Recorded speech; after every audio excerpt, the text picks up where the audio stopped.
Good morning from Sacred Space at Titania's Realm. I've just had to wash my hair. The irony is I had a shower this morning and I didn't feel like washing my hair and it didn't look too bad. I thought I can go another day, right? So, dry off and get dressed and go out, and I sit in the garden with my Charlie and I spritz myself with insect repellent because the mosquitoes are as large as cats and coming in the thousands at the moment. Council's probably forgot to spray, or I don't know what's going on, but it's all shite. That's all I have to say about that. Anyway, I'm sitting out there in the garden watching a Thomas Sheridan video and contemplating reality as we know it, and I don't agree with a lot with everything he says. He's very prejudiced against Muslim people and trans people, for example, which I dislike.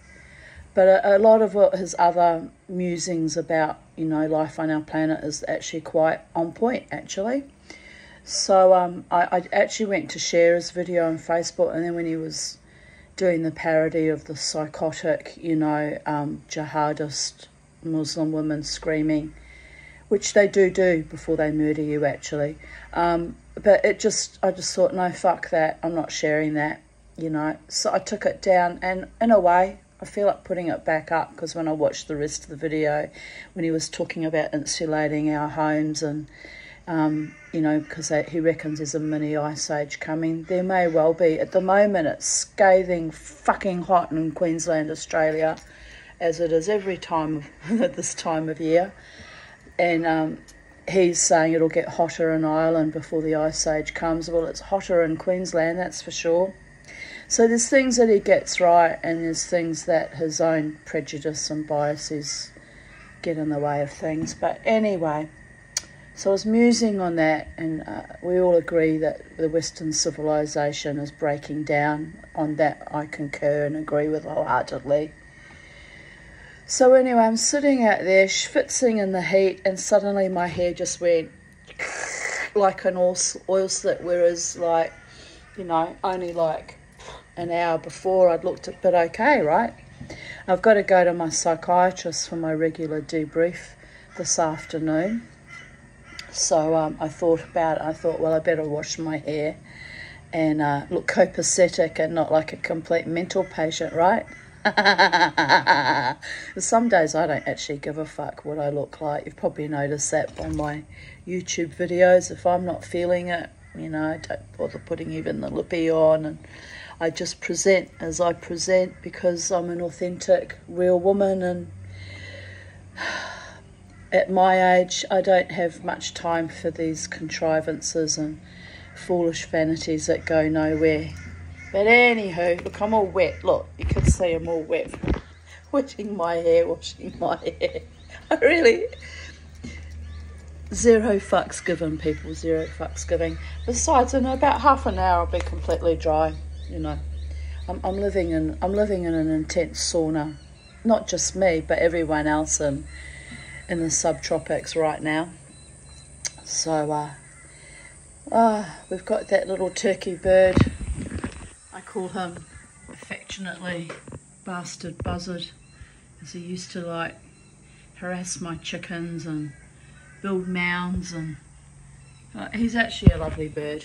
As much as I call him mean things, he's actually a lovely bird. I let him have his way now. The dog's in Valhalla, the cats are in Valhalla, the chickens are in Valhalla, and he doesn't harass little Charlie, which is a good thing. And all he does now is dig out all the mulch and, make a mess in my garden. But you know what? So what? Let him live well and prosper. At the end of the apocalypse, it'll only be the bastard buzzards strutting their stuff while we all devolve into some kind of morass of nothingness. And here he comes. He's going past my front gate. It's delightful. Anyway, I'm going to continue with my readings. Not really a lot to say on today's date, really. Nothing profound. Sometimes I'm astonished by my own profundities as I read them out to you. My spiritual ravings or channelings or whatever they are. But today's, I did have a quick purview. It's not all that marvellous, but anyway, I thought I'll just carry on as per normal and yeah, keep up with my daily musings as I do. But my laptop has now reached a point where I cannot use the sidebar at all from the actual computer laptop. Have to use my keyboard, and I have to hold down the mouse on the laptop and use my keyboard with this finger to scroll down, which is doable, but you know, ambidextrous, right? So I need a new laptop. So there'll come a time very soon when I won't be able to produce these videos, and all my audience goes, thank the fuck for that. But anyway, I'm not guilt tripping anyone. It is what it is. I've got the poverty blues and the amusement that goes with it, because there's nothing I can do about it to change my situation. I've tried making jewellery and tried to sell my jewellery, nothing sells. And, you know, prostitution's not a viable option because, well, you have to really like men a lot to be willing to put yourself into that level of debasement, and get paid handsomely for it, mind you. But I can't stomach it. Can't stomach any of it. And my true loves didn't manifest either. So there's no one to help me in my life quest. And you know what? I'm okay with that. I probably haven't got that much longer on this planet, so I won't have to suffer like this much longer. So it's all good. In the meantime, I'll just keep fucking dancing. It's the only thing I've got left. Dancing, eating, and laughing in the face of societal madness. And my little, you know, romantic fantasies, which are just fantasies and go nowhere, darlings. And are a bit, quite frankly, a bit fucking sad. But anyway, you get these idiots that pile on and think they're going to like stir me up a bit, and so they had their bit of amusement at my expense, and meanwhile I just carry on. And here's a photo of a very, very fat and very, very happy, where is he? Where's my darling boy? He's all occluded by reflection in the mirror in the window. Well, anyway, there's my boy. No, you can't see him. It's not good enough. There he is. There's my boy. He took to, in the last few years of his life, rolling over and just hanging one paw over his big fat belly, which was hilarious. He used to literally lie there like King Farouk or Jabba the Hutt, saying, "Feed me, mama, feed me." And he was a delightful cat. But now he lives on my mantelpiece as ashes and in a very expensive rosewood box paid for by his other mother. And I haven't scattered his ashes. I just hasn't been done yet. So he just lives there. But he's not really there. The spirit's not there. Trust me on that one. My beautiful boy's not hanging around this house. He's moved on into better dimensions. Be'ezrat Hashem, so will I one day. But in the meantime, I've got living to do. 10th of January 2023. So before I read that, I was thinking deeply yesterday about how all these gorgeous, sweet men and some women all lit up for me like little glowing little emanations of love and light in my dance scene where I go now at the Brooklyn Standard, and how lovely it's been, and then how I got really fucking distressed and maudlin on the 30th of December when I realised none of it can go anywhere because they're all either married, in relationship, or gay, or you know, too inappropriate to gel with my vibe, you know, with their individual levels of crazy or trauma issues. So I got very fucking distressed about it, and yesterday I was like, is it good or is it bad? And I had a shift in consciousness yesterday. I suddenly realised, I thought, I don't have much time left on this planet. Like, seriously, what, maybe 10, 20 years tops? In an extreme, outrageous timeline, I might have 30 years, but I haven't had much love and joy and comfort and affection, and I haven't had many relationships in my life. I've only really 5 boyfriends, you know, none of which, only one was a serious long-term relationship, being my first husband, right? Blech. Blech. But anyway, he did cook lovely meals for me, I'll give him that. But that was all he was good for. Wasn't loyal, wasn't loving, wasn't affectionate, wasn't kind most of the time. So fuck that shit. But anyway, and then the others were just even more varying degrees of human devolution. Literally knuckle dragging and grunting. It was just awful. It was really fucking awful. I'm not exaggerating. It was beyond awful, people. And I honestly don't know how I survived it. So here I am, almost, 3 months shy of being 59 years of age, destined to be alone as most middle-aged women in my situation are, hoping against hope for a true love partnership. Like, it's ridiculous. It's actually ridiculous. I've thought about it yesterday. Like, it's just utterly absurdist. However, my crazy batshit mother remarried at 73. Of course, she remarried a psychopath and a con artist, and that was how I lost my entire inheritance virtually. But apart from scraps thrown at me from the lawyers at the end, because they were embarrassed that they threw it all in.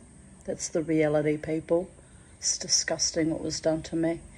But anyway, the mere scraps I gained after 2.5 years of horror, absolute horror. And, because of that man that my mother married. My mother was a serial monogamist, by the way. Actually, no, she was not always married. I mean, she didn't marry Case. They were together for 23 years. And anyway, she remarried again at 73, which is astonishing. Because she really thought she was nothing without a man, had to have a man to have any kind of real self-esteem or value or feel of success, right? It's perverted is what it is, but it's programming by our society. Well, I don't need a man to feel successful. In fact, I'm more successful functioning on my own, staying alive, breathing free of other people's control dramas and control dynamics and fucking sadism. So, but yesterday I thought about it. I thought, I'm looking forward to opening up my sexuality and actually maybe having sex again with lovely men. It did cross my mind, It crossed my mind. I thought maybe there's someone out there that I don't find too fucking repulsive. Of course, I can't. If I even feel that they're the least bit repulsive, I just can't. I could never really be a prostitute because I just can't bring myself to that. But anyway, I don't know why I'm focusing on that, because I guess, a girl's got to do what a girl's got to do to survive, right? And no judgment. But selling myself out into a tawdry, unloving relationship again, like I did with my marriage, I could never do that again either, because that too is a form of prostitution, when you lie in bed next to a man and bear his children all the time. He's hating on you, betraying you to his mother and your mother and everyone else that will listen. It was completely vile. So I don't need, but I want a partner who is loyal and loving and faithful to me and has eyes only for me and is genuine next time when I meet someone suitable, if I ever met someone suitable. So yes, yesterday I was musing on it, thinking, how wonderful it would be to have a partner that actually, shares in your life and helps around the house and enjoys your company and eats with you and looks forward to waking up with you in the morning and looks forward to going to bed with you at night. You know, just genuine, heartfelt, true love. I wonder what that feels like, people. I really wonder what that might feel like. So I've set a challenge out for myself now that I'm going to keep my eyes peeled for the one that shows me by his actions and heartfelt intentions and follows through, like actually dates me, treats me nicely and decently. That will be the one that I will, begin a sexual partnership with. Someone that actually follows through and is genuine, right? But I haven't met one of those. I thought I might have met one a few months back, but that didn't pan out. So I haven't actually met one like that in many, many years, really. I mean, there was that nice man that came to me at the casino for a few months that was besotted with me, but he was not mentally well, and at that stage, I was freshly off my psych meds, and I was getting myself back into equilibrium and recalibrating, and I can't be with a man who's very, very unwell mentally. It's just going to bring me right down to crashing and burning, So it was a pity because he was besotted with me, and you know what? He wasn't. He was quite nice enough looking, pleasant on the eye. I wouldn't say with handsome, but you don't have to be handsome. My husband wasn't handsome. I just got lured in by him acting jolly and being amusing and sweet in the beginning for the first year and a half that we courted. And then when I married him, he changed. As soon as we signed the marriage certificate, he changed into fucking Blackbeard, didn't he? Suddenly this jolly, friendly, happy-go-lucky, pleasant individual was bitter and nasty and cold, and it was really odd what happened, But I was a child bride. I didn't understand that I'd been played and sold out into a very unhealthy marriage, and I had to literally take control of the reins in a way in that marriage and become a bit of a dominating figure, become the man in that marriage, because he was so fucking inadequate in almost every way. Decisions had to be made by me on plans for our future and what we wanted and where we were going. He didn't have a brain to bless himself with, which I knew that when I married him, by the way. I did know that much, that he wasn't very bright, but like any dull intellect psychopath, he managed to run rings around me, but he had flying monkeys to enable him, right? My mother and his brother-in-law and sister, and even his brother in Melbourne had a ride after our separation with viciousness with his psychologist wife. Oh, they were savage. They really were fucking savage. But here I am, all these decades later, 29 years later, and I'm happy in a way. I'm happy. I've survived all of them. And I'm free and I'm wild and I'm opening out to the possibility of finding, meeting, inviting into my life a real man with real love for me. And you know what? That's a little bit exciting, because I actually haven't felt that for quite some time, that there was even a real possibility of it. So, in the meantime, till the right person comes along who reveals his true and honourable and loving and authentic intentions towards me, with kindness and sweetness and heartfelt, romantic, passionate, truly loving actions as well as words and emotions, till that man comes along,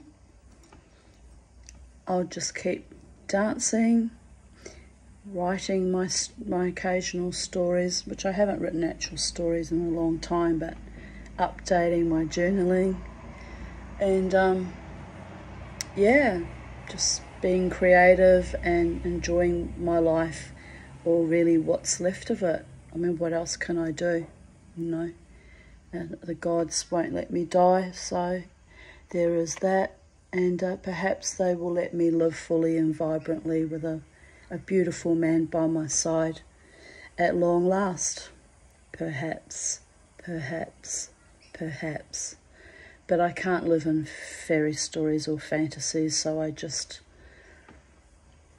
get through my day, day by day, and yeah, observe the changes in my consciousness, also flickering up from long dead embers into warm hearth type flames, warming the cockles of my soul, right? My Phoenixian uprising. But I mustn't get too carried away with it, lest I burst into flames and have to start from scratch again, which I have had to do many, many times, so it is wearing on the psyche and the body. Anyway, there's my musings about where I am at of today's even date. Might feel differently tomorrow, but yes, I'm feeling like there's been dramatic change in my worldview on life, because I'm well aware that we're all quite fearful of threat imposed by our governments, threats of climate change and ice ages and all this fucking doom and gloom scenarios, nuclear holocausts and pollution and radiation, all the shit we actually live with daily and don't even deign to think about, because if we think about it, we'd never get out of bed or function at all, right? Been there, done that, got the t-shirt. So I'm focusing on beauty and peace and truest, deepest, most ennobling, nourishing, nurturing, comforting love. I mean, I even have to laugh at myself. I'm looking at the blue skies and amongst the clouds, big white fluffy clouds. Look at this. Look at this. It's scathing hot out there, but we've got blue skies and sunshine today. For the first time in days, we've got blue skies. So I'm feeling like I'm coming back to life. I'm even wearing a blue dress to match the blue skies. And life is beautiful, my darlings. My hair's even drying. Might run a brush through it in a minute. Haven't brought one out, but I could go and get it. And yes, so we begin. 10th of January 2023, I posted a YouTube video, but it doesn't, it's just the links. I don't even know what that video is. Probably one of my own processings. All right, let's bring this thing over here. Just bought new HEPA and deodorizer filters for the air conditioner. Expensive for 2 little bits of cardboard. I gave it a good clean, but I still need to get a proper service for the outside machine. But it's hot as hell again, so I'm wanting to keep that little beauty working as long as possible. And yeah, I need money to do that. Has to be done. Should have been done last year. So yes, but fortunately the machine's still working well. But yeah, I don't really want to get Legionnaire's disease, do I? Anyway, most of the time I have the windows open and only rely on it in the extreme heat of the day. Always grateful to my benefactor for this gift. Oh, that's right. Trying to find the mouse again.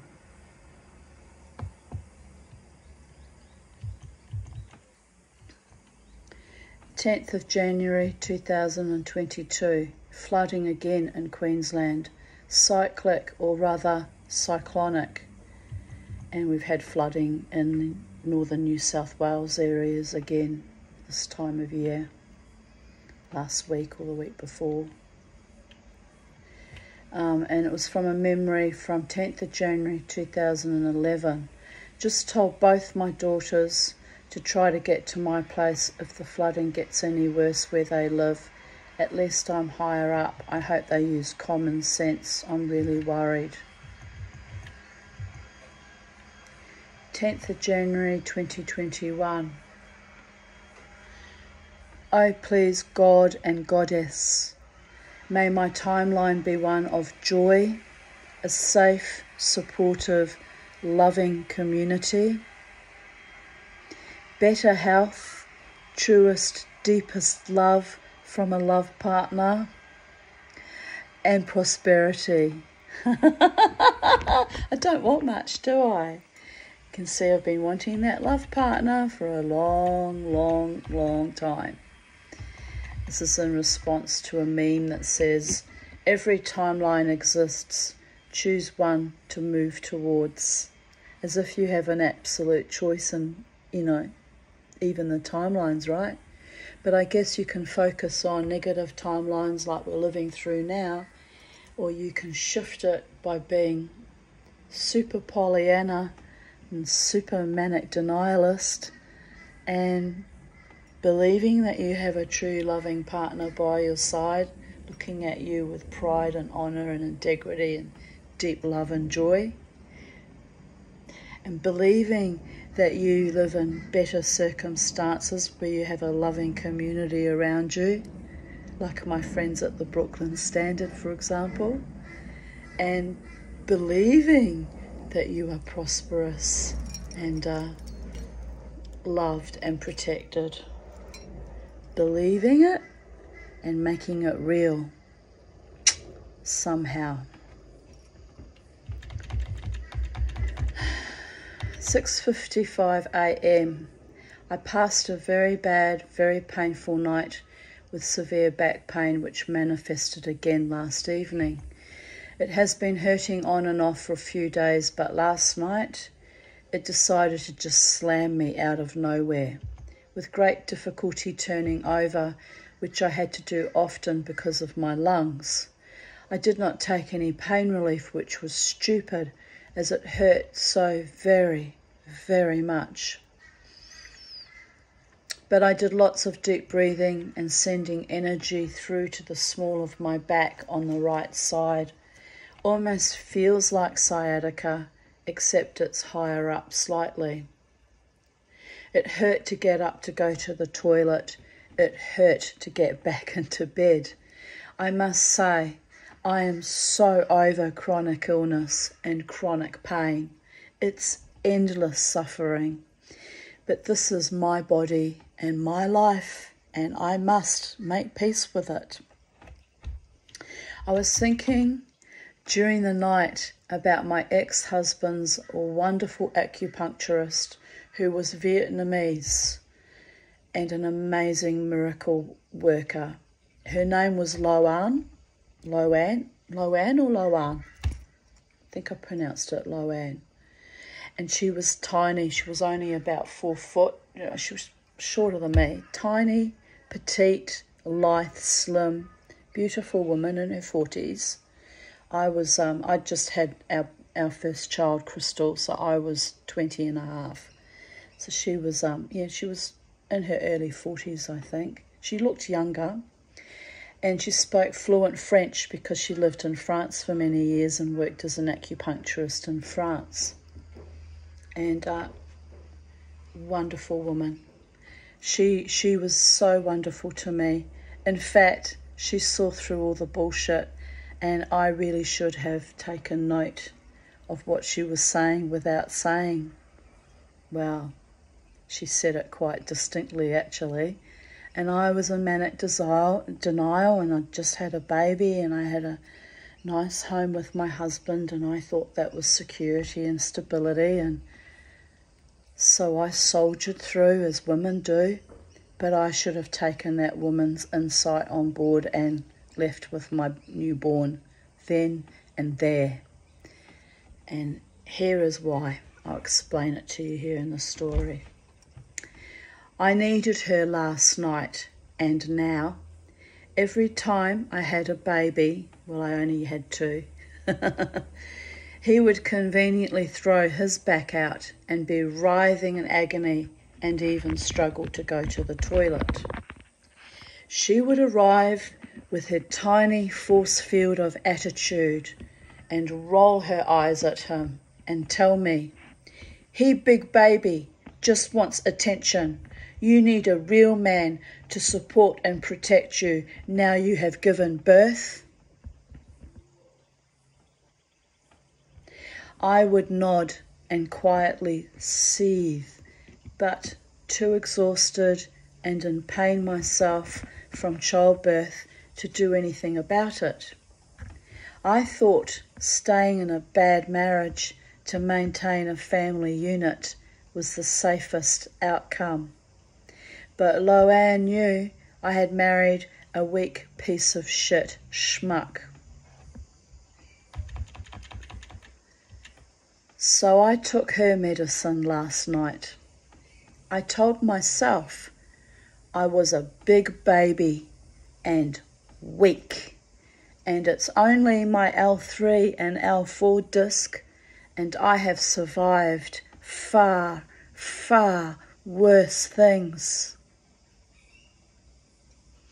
Then I decided it was my sciatic nerve I pinched by squatting down making paper pulp in the blender 5 days ago. Squatting down on the ground, by the way. So exposed my inflamed back to the cold night air and rubbed it with the flat of my hand. No one to look after me, so physician, heal thyself. It hurt like Hades, but my warm hand on my cooling sore spot acted a bit like a hot pack and an ice pack. Rolls eyes. So here I am, back in the room, sailing through my hellish agonies like a berserker on acid on a raid. No choice but to carry on. I will make a cup of tea and crawl back into my bed, which is torture right now. Big baby can pull herself together. Wow.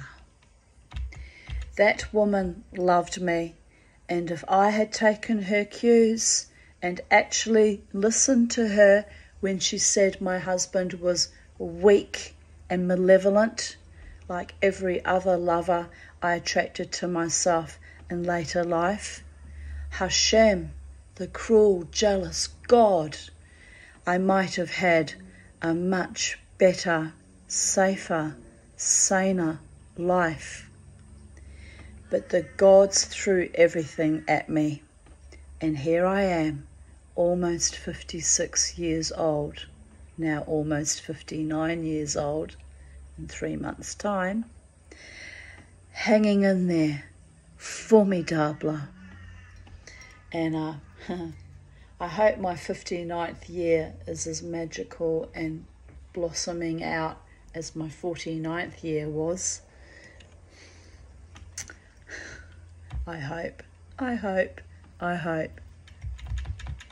Mind you, my 49th year I fell in love with Dave, and that was a nightmare without end, wasn't it? So maybe I shouldn't blossom out. Maybe I should clamp down like a hermit in a hermit shell, draw in my little pincers and sleep through my 59th year. But no, I'm loving my life in spite of everything. I'm loving my life, even though I broke out in terrible pimples yesterday. Oh my goodness, don't even know what caused that. So, I had a shower at 12:30 p.m, washed my hair, but almost blacked out while shaving my legs. fainting spell brought on by the back pain and humidity in the shower. I had to sit on the edge of the bath and try very hard not to slip or black out. I ran cold water over my hand, hoping it would revive me. It didn't, but after a few minutes where I felt I might vomit, the funny turn passed enough for me to stand upright again, finish shaving my armpits, and run cold water down the nape of my neck. That helped a bit. I quite often have funny turns in the shower. I'm not sure what that's about. It's a bit odd. But it's usually when I'm unwell with something else, you know, so it must be a blood pressure thing. It's very odd. I got out of the shower and felt so weak that I lay back down on my bed. But I forced myself to get up, take 2 more Panadols, which take the edge off only, ate some banana bread and drank tea. I got myself dressed, no bra because fuck it, sat outside for a short while, then came in to make another cup of tea. I feel woolen and wrung out. So sick of this. Heading back outside as there is a lovely strong breeze and it might help clear my head and open my heart more. So that was 2021 of even date. 10th of January 2020. My half-sister bought me Rumours by Fleetwood Mac when I turned 13. My first album. I was rapt. A few weeks later, she stole it back from me. I never got over it, obviously. Oh, you have to laugh. As soon as I got married, I started buying my own records, but still not many, as my husband didn't like my taste in music. But as soon as I left him, I bought CDs.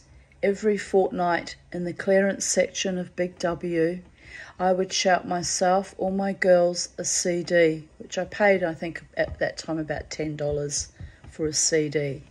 So $10 a fortnight I spent on CDs, right?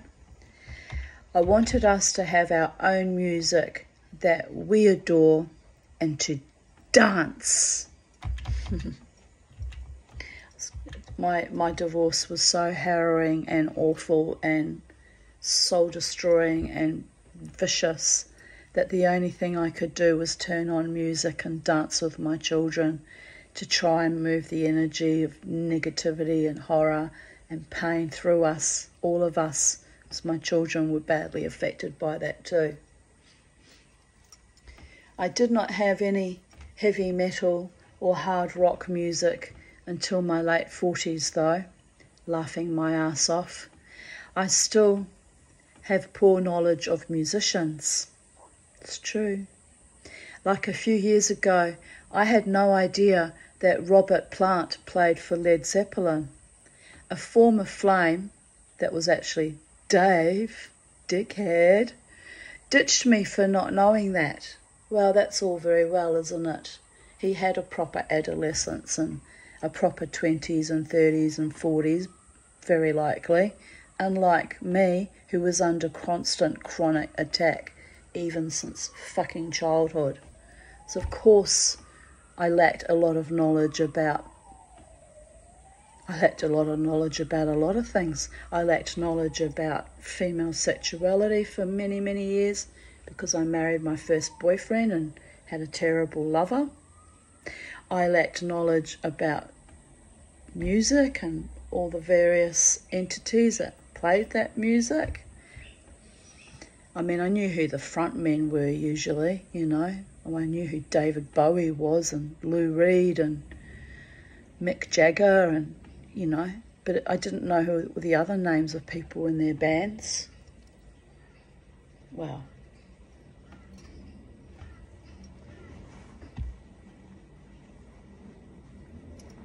I knew some of them. David Wyman or Bill Wyman, is it? See, I've got it mixed up already. Bill Wyman, I think it was. And who was the other one? Rolling Stones. See, I can't name them. Don't know. I know what their faces sort of look like, but I can't name them. Well, I'm sorry if I've got a form of frickin', you know, musical dyslexia. Love me anyway, or fuck off. Like, does it really matter if you don't know the name of every character in every band?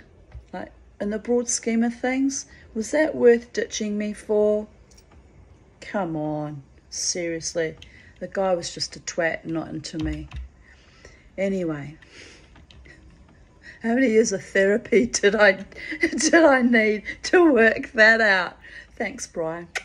Love you, Brian. Oh, you have to laugh.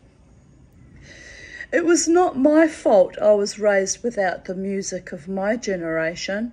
Even my much older half-sister denied me that by stealing back my Fleetwood Mac album. But I survived by listening to Wolfman Jack on Lynn's transistor radio when I slept at her place, and listening to Lou Reed and David Bowie and the Rolling Stones in her bedroom while she got stoned. I used to get a little bit stoned too from inhaling the passive inhaling the smoke. Like, we were both naughty. I'm not, no judgment on my friend Lynn. Without my friend Lynn, I would not be alive today. She was a true sister to me. And I've been looking forward to seeing her again. I was hoping to find the money to see her this February, but I'm not going to make it. I've got no money, and I haven't been able to manifest enough money to fly home, so it's not going to happen. I'm going to have to tell her that, let her down gently, because she was looking forward to seeing me again after 19 years, you know. Anyway, I may be able to wrangle it when the next advance comes through in May. I think it's due in May. I may be able to use some of that for a quick trip home. But then in May in Wellington, New Zealand will be bitterly fucking cold. I wanted to go in February before it gets too cold, right? Anyway, what will be will be. If the gods allow it, it will happen. I have my passport now. That's one thing I did wrangle with great stress getting that organised. But it's done. I've got that. I just need the airfares and, you know, maybe about $500 or I don't know. Probably don't need that much. I'm only going for 4 days. But the airfares, which at the moment we're on sale for $600, which was dirt fucking cheap, by the way, for return airfares. And I need, a bit of spending money, so I can go home and say, come on, Lynn, let's go out for dinner, and not feel like a fucking schmuck, you know? Because I hate feeling like a loser and a schmuck, and it's not fair that I'm still in this situation at almost 59 years of age. Especially the energy I poured into dance floors and the energy I poured into false feckless people over the years, who now run around driving expensive Jeeps, and I remain in poverty. Wow. It's what the gods decree, right? If the gods love me, they'd cut me some slack and let my jewellery sell at least, but alas, no. You know, I had one young lass approach me at the Brooklyn Standard and asked to look at my Instagram, and she had the chutzpah to tell me that I'm charging too much for my jewellery, right? But I'm not. I'm actually a bit cheap on some items. Like those last 3 pendants I put out for $90 each. That doesn't barely cover the cost of materials, you know, and my labour and my time I put into it. So, no, I'm not charging too much, and I know that. I have a good conscience about that. But the thing is, people aren't buying because they want handmade jewellery. They want it for nothing, you know. They can go to the op shops and buy things dirt cheap, or they can buy the imported things made by slave labour dirt cheap, and I can't compete with those prices. And I'm not selling myself cheap for anyone. So I want my fair amount of money for the fair amount of effort and work and I put into things. Plus, you know, all the equipment I had to buy over the last 3 years. I mean, where do these people get off? They have no idea what it costs to actually be a silversmith until they buy all their own equipment and start doing the work themselves. They won't comprehend what's actually involved in it all, you know? So it is what it is. I'm not mad at this chickie. I just was astonished at how ignorant people really are, you know, and also a bit crass and a bit rude. But not to worry. I thought it was a bit cheeky when she said I'd buy things off your hands what you're wearing now. What do you think I am? A walking fucking dolly? But my mother used to do that. People would say, I like this necklace. Oh, you can buy it, it's for sale. And she'd literally take it off and sell it to them off her back. My mother was unscrupulous, mind you. But no, I'm not selling my love. If I'm wearing my rings, they're things that I actually want to keep, you know? Like, hello. So that was kind of a karmic reminder of my old mother that night too. I kind of almost had to laugh too. What would Gisela do? Strip herself bare and sell her last bloody principal for the sake of $1, right? Sold out her children to pedophiles, so there is that. Well, I'm not like my mother. Just saying. The last and only time I went back to New Zealand, end of 2004, early 2005, I was horrified to discover that my sister also denied her own husband having CDs. She expected him to borrow them from the Wellington Public Library. Her reason was to save money for expensive travel overseas, but I thought it was utterly abusive. I asked him what his favourite band was. He replied, the Eagles. So I went right out and bought him their latest album. He was so thrilled. I figure it was the least I could do since I was staying in his house. I called it a late Christmas present. I said, a person should have their own music on hand whenever they want. It's therapeutic. This was just before Spotify became a thing, right?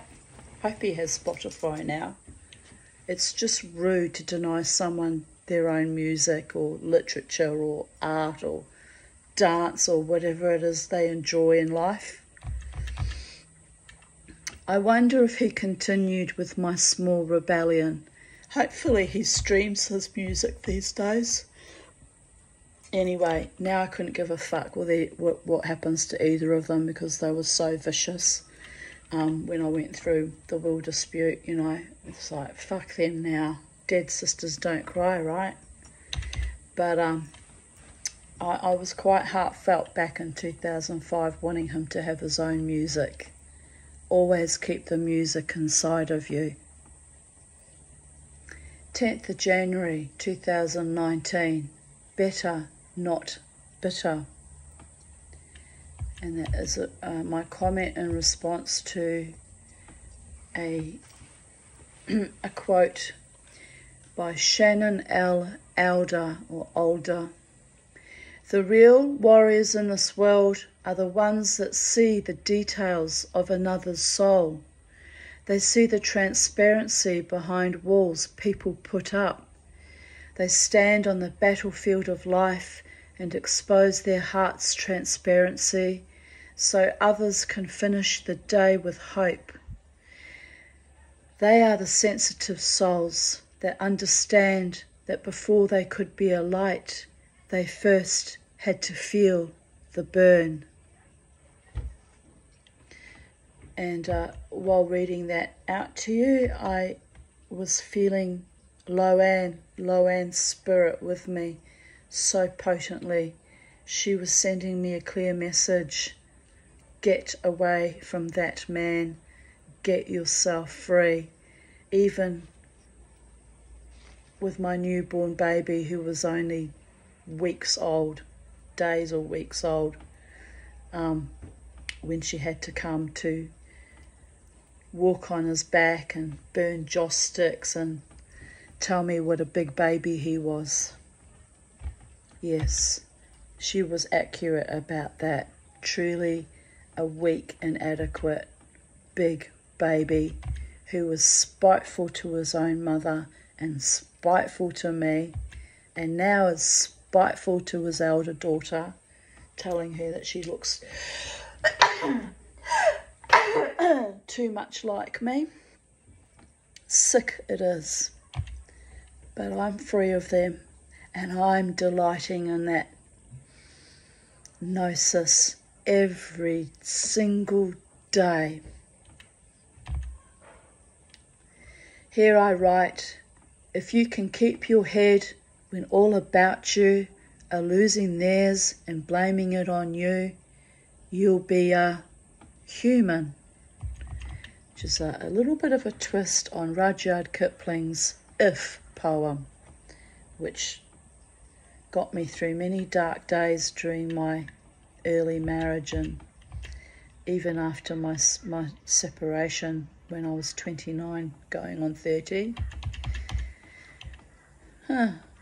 29, 49, 59. What was I doing when I was 39? Yes. All those ages were when I was getting myself free of some awfulness or other. Interesting. I've just had that epiphany there. 2019, thriving. And I wrote it with practicing making my own memes, which I've since forgotten how to do.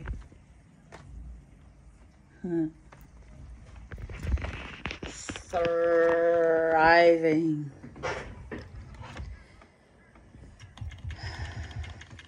I now understand why I felt so upset and anxious and unsettled yesterday. I thought it was from processing the events last Saturday night, but today I saw I had another traitor in my inner circle. The photos on Facebook were the information that confirmed my twanging intuition since yesterday. I am running hot with this intuition thing, to the point my body tells me, long before I find out what in hell is actually going on. I hate being lied to and betrayed. Time to move on and let the shits float where they must. I am on a new path. Just sit us up nicely. There we go. Integrity, truth, honour, and trusting in myself and my abilities more and more. As a woman in Woolies told me yesterday, a reminder of my long-held belief, we come into this world alone, we leave it alone, so we have to trust ourselves. 10th of January 2017, stinking hot day. Lying on my bed on top of my sarong to soak up my sweat with a fan blowing on me. Dry socket still sore, which is irksome. Slight headache from pain in the jaw and the heat. Penny lying beside me as my faithful gatekeeper. Beauregard lying on the cool wooden floor. The sky outside is blue. Lovely blue. Life is good in spite of my health issues.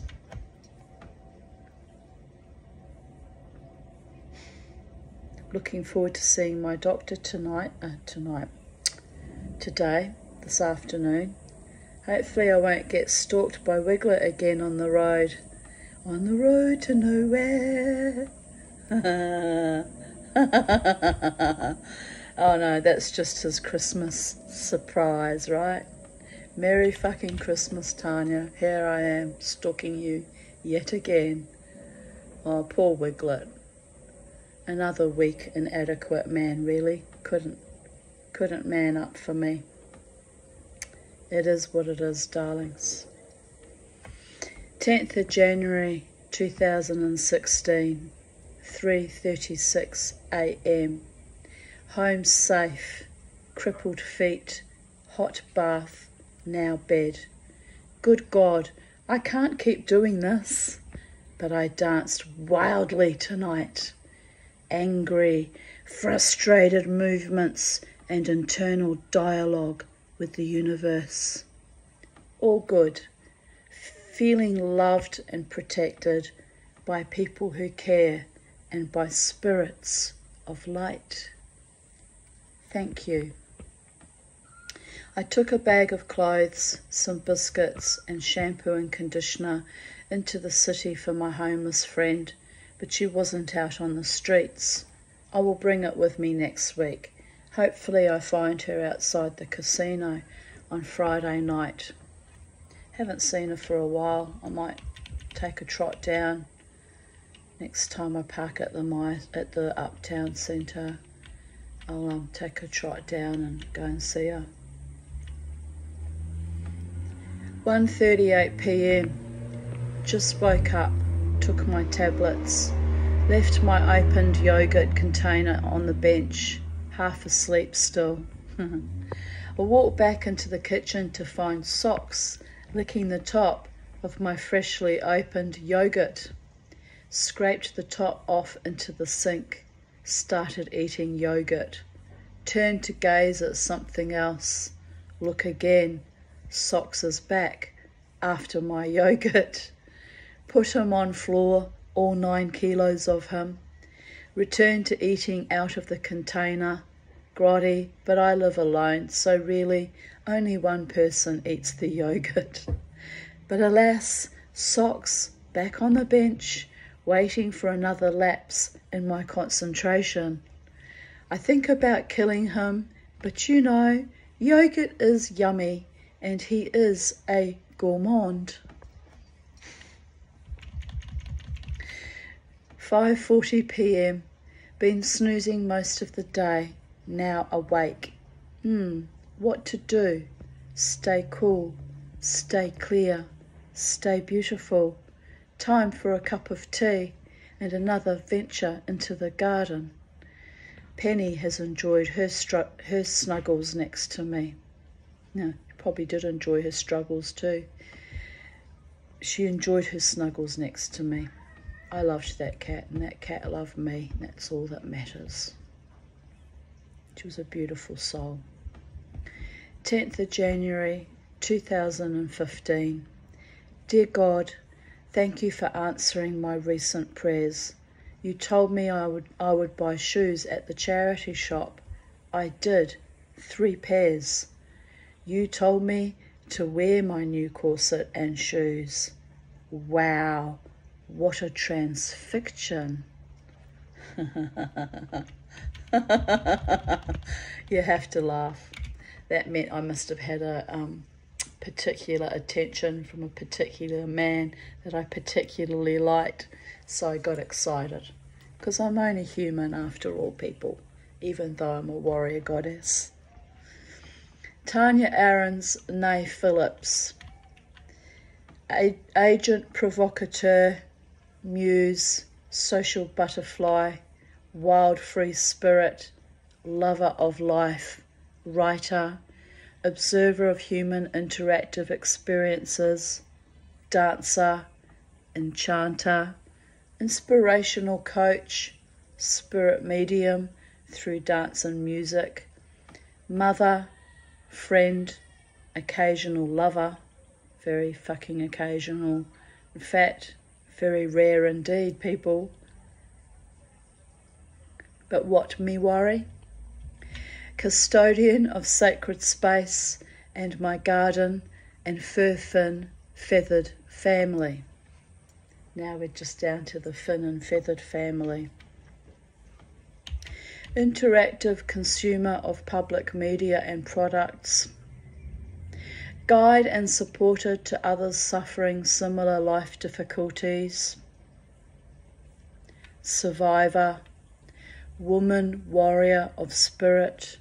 Former daughter, former sister, aunt, sister-in-law, former friend, former wife, and former mother.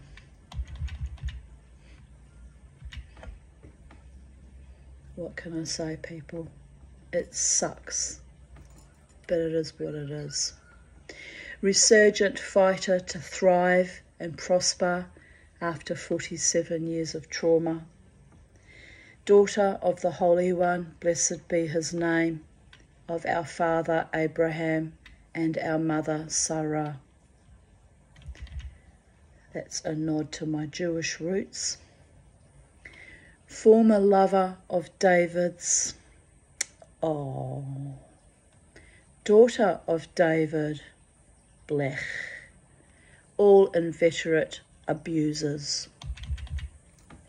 Sister, warrior, and soulmate to women survivors everywhere. Jew, witch, Viking, healer, light worker. Swimmer through the Sephirot, grounded in Malchut, floating in Keter, inspired by Tiferet. Keeper of the faith in things yet unrevealed. So I was doing a little bit of meditative grounding there, if you read between the lines. Identifying myself, babies. It's a good exercise to do sometimes. Who are you? Where are you at? Where are you going? Where have you come from? And who is with you? Who chooses you? Even though you're a little bit unusual, babies. It is what it is, darlings. At Gales, after we attempted a swim at Wynnum Beach, but were stymied by Talia putting on an epic turn and refusing to get out of the car, actually punching and kicking the seats of the car. Completely fucking feral she was. I tried sitting in the back seat with her to calm her down, but she was just beyond. So after many negotiations, threats of punishment and mental stress, we came back home without the swim, by the way. Gail's task with that child is an enormous one. She has little support. For my part, I had to take a Valium when we got home, I mean.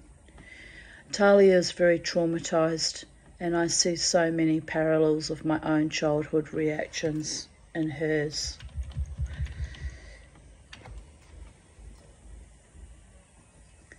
Saved, this is an article in the dailymail.co.uk. Saved by hiding in the freezer, 30 Jewish shoppers avoided being taken hostage at kosher restaurant. Jesus. And my comment was, hard to believe this is happening in 2015. Mind blown. And then we have the recent October 7th kidnapping and taking of hostages. It's just awful beyond words. Oh my God, what a fantastic night. The casino went off. It was raining men, hallelujah. I wore my new corset and boy, did we all have a wonderful time. I am so happy and am glad I went out in spite of my sore back. Sometimes in life, you just gotta wing it. What year was that? 2015, wasn't it? Ah, yes. Why I was trying to work that out was I met Dave, I call him Wiglet, on 21st, the night of the 21st, 22nd of February 2014, and I had a really bad back then, and he said to me, I've been trying to get to talk to you for months, why is this night different from all other nights? And my reply was, I'm vulnerable and I've hurt my back and I'm only held together by painkillers and attitude right now. And even he went, shock. Yes, because even though I'd be crippled with pain, I would very often still push myself out and dance with a bad back, hoping that it would loosen up all the tendons and muscles, musculature in the back. She's starting to hurt again because I'm slumping. Oh, but yes, I was trying to work out that at roughly the same time of year, I had a bad back again. I wonder if it's caused by the excessive heat causing somehow inflammation in my body or something, I don't know, or stress. Mainly it's caused by stress, but it's like, I think the heat is a factor too. So my back's a bit twingy again today. It's a bit twingy today. Oh. What did I say? Sometimes in life you just gotta wing it, babies.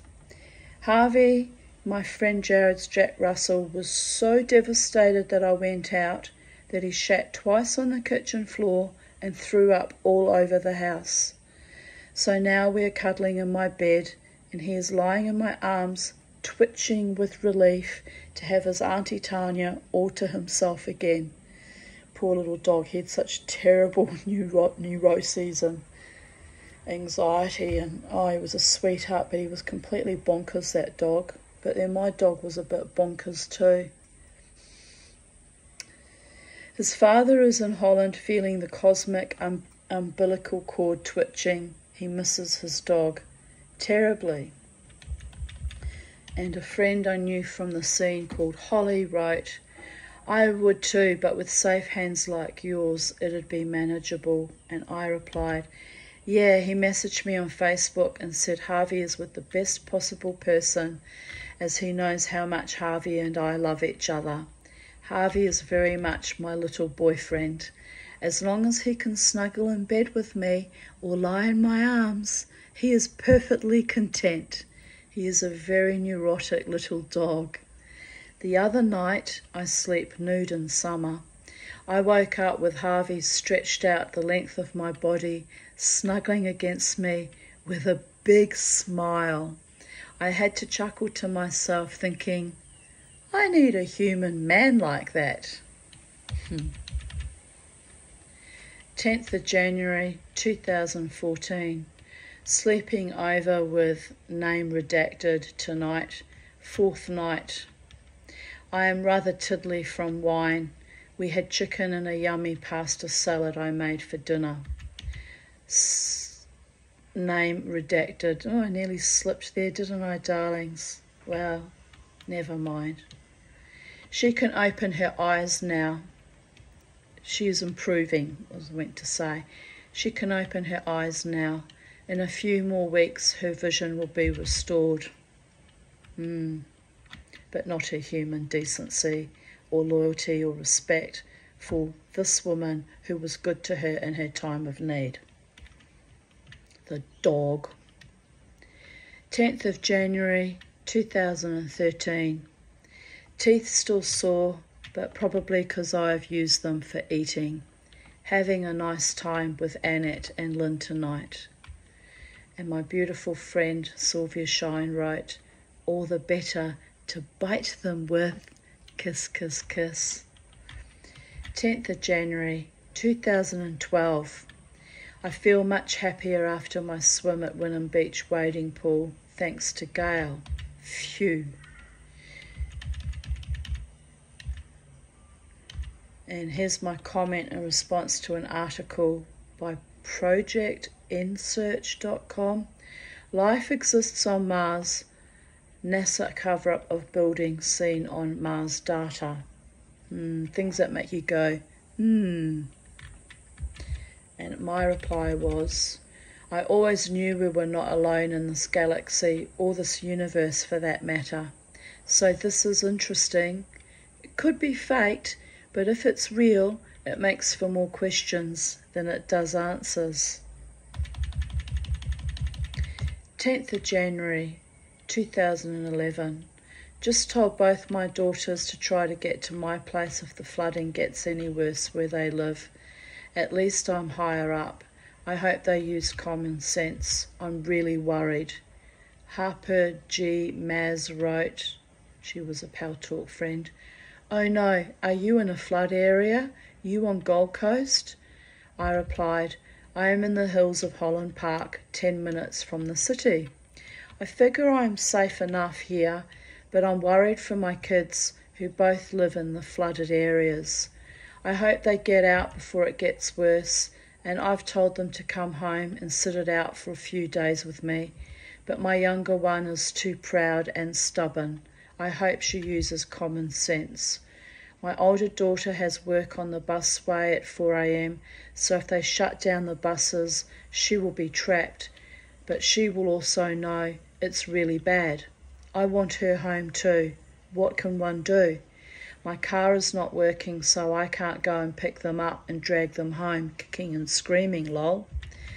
Crystal has assured me she will try to get to my place if they evacuate her area.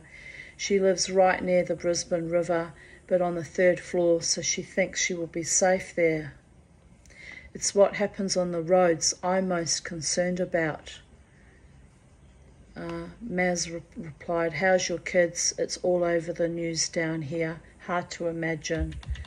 I replied, so this would have been later on in the day, "Crystal is home safe with me after 5 hours of my stressing and demanding they come home since yesterday.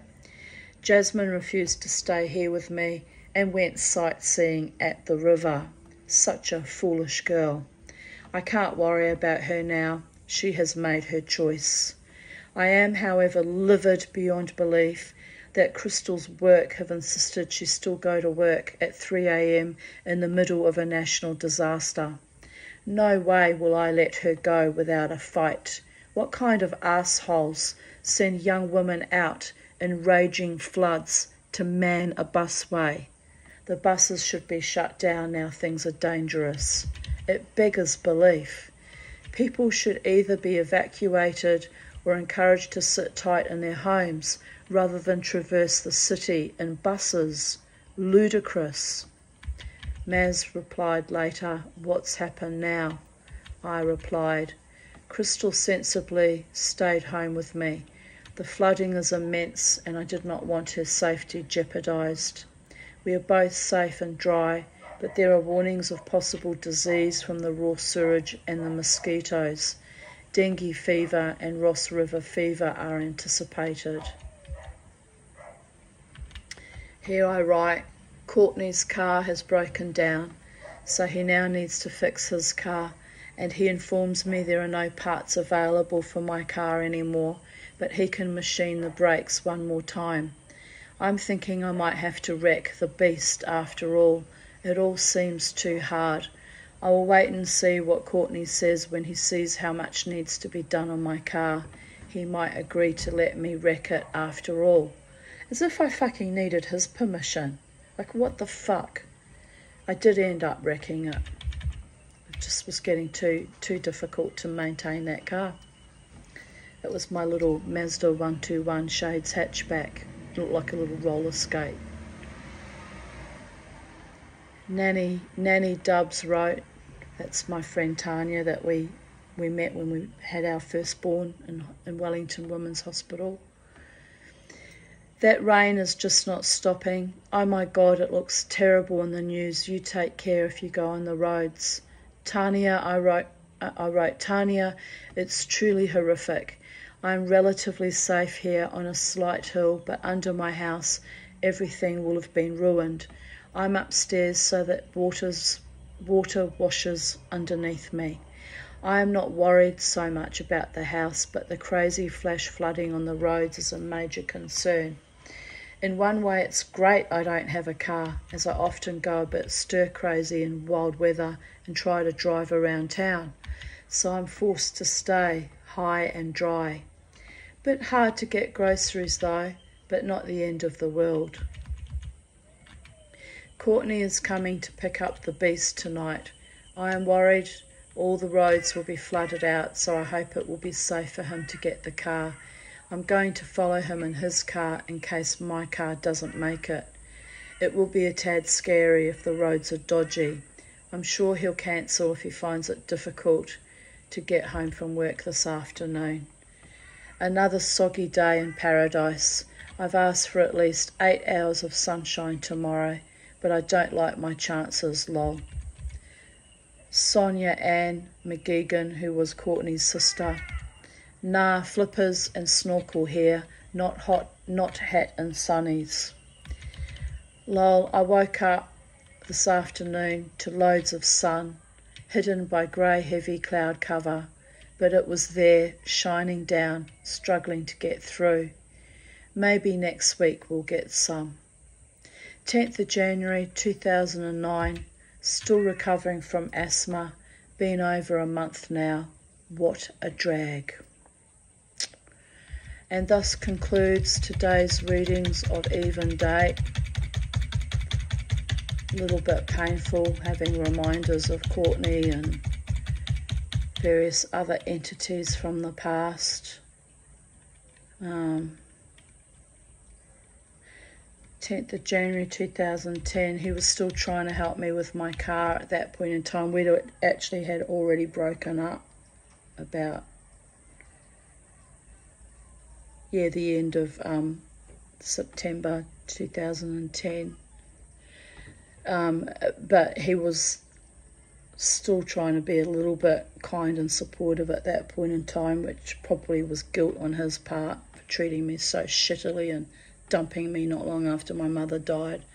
But anyway, in the end, it all just went so toxic, and after I wrecked the car, I had no reason to maintain any contact, and he was a bit fucking borderline and said I didn't need to wreck the car and he could have made parts for it, after telling me quite distinctly here that you can't get parts for it anymore. So he lied, right? The cunt. But anyway, it doesn't matter now, it's ancient history, but I just had to remind myself of that fact that, he would play these kind of weird, fucked up, psychotic games with me about the car.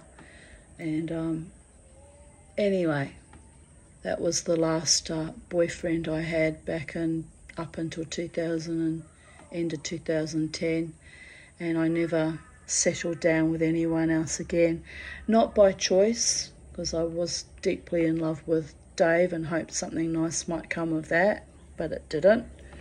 And since then, that was 2015 when that went to the shitter completely. After that, I really wasn't even, the thought of being with a man just would make me just vomit a little bit in my mouth, quite frankly. But I danced through all of that, kept danced through all of that suffering and grief and pain and